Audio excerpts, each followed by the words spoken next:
So last week, Apple presented their Let Loose event, and it came as a surprise to most people. In the event, Apple showcased the new M2 iPad Air, and what really shocked most people was the new iPad Pro that totally skipped the M3 chip and jumped straight onto the M4 chip. I also can't forget to mention the Apple Pencil Pro, which is only compatible with the newer iPads. Anyways, the M3 chip was released back in late 2023, so the not so distant past. Apple usually releases new chips whenever a new MacBook drops. The M series of chips are some of the most advanced ARM-based chips there are on the market today. Now, Qualcomm, on the other hand, has announced their Snapdragon X Elite chip, which in the future will definitely give Apple chips a run for their money, but we will cover that in another video. Now, let's get back onto the iPad talk. Let's start with the iPad Air. So it mainly got a hardware update with two new sizes, and the first being a regular 11-inch and the other a 13-inch, which is a massive jump in size for iPad Air. However, the 13-inch is actually 12.86 inches, Apple silently says on the compare section of their website. Now, the camera also moved, now being in a landscape position, so conference calls and FaceTime calls will look better. And if you look at the comparison charts, there is not that big of a difference between its predecessor.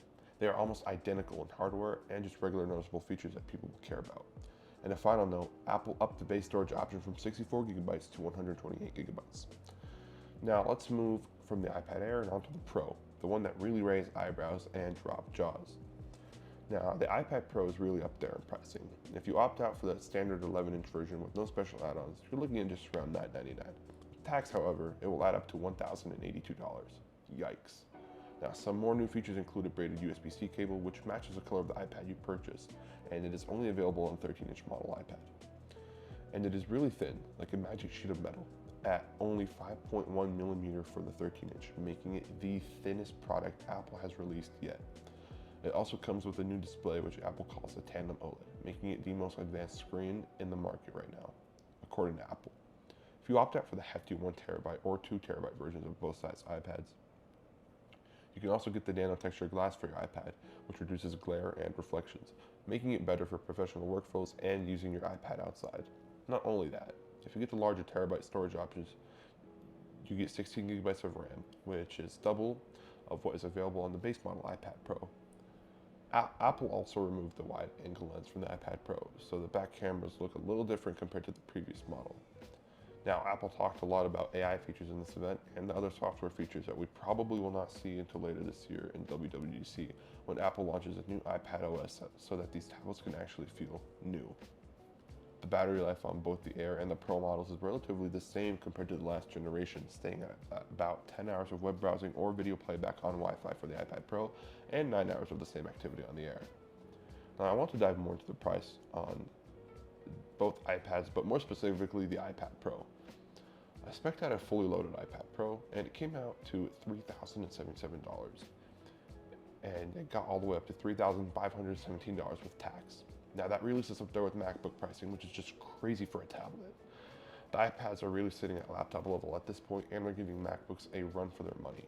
At the same time, you can purchase an M2 MacBook Air for $999, a full laptop by the way, and the M3 MacBook Air, which starts at $1099 for the 13-inch and $1299 for the 15-inch.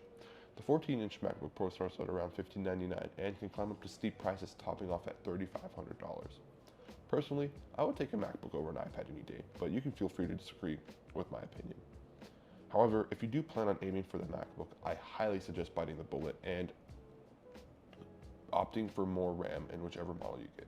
Trust me, I hate it too. The M4 iPad Pro boasts high performance, even surpassing some MacBook configurations, really causing you to scratch your head on what to even get. Now, we all know how portable iPads really are, thinner and lighter than most MacBooks, especially the Pro models, which does make them easier to store when on the go.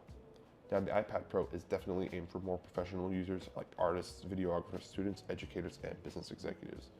Now, I personally do not plan on getting one myself, but if I were to purchase an iPad, it would be the perfectly priced, budget-friendly iPad 10th generation, which got a price cut and now sits at $349, which is around $150 less than the iPad mini.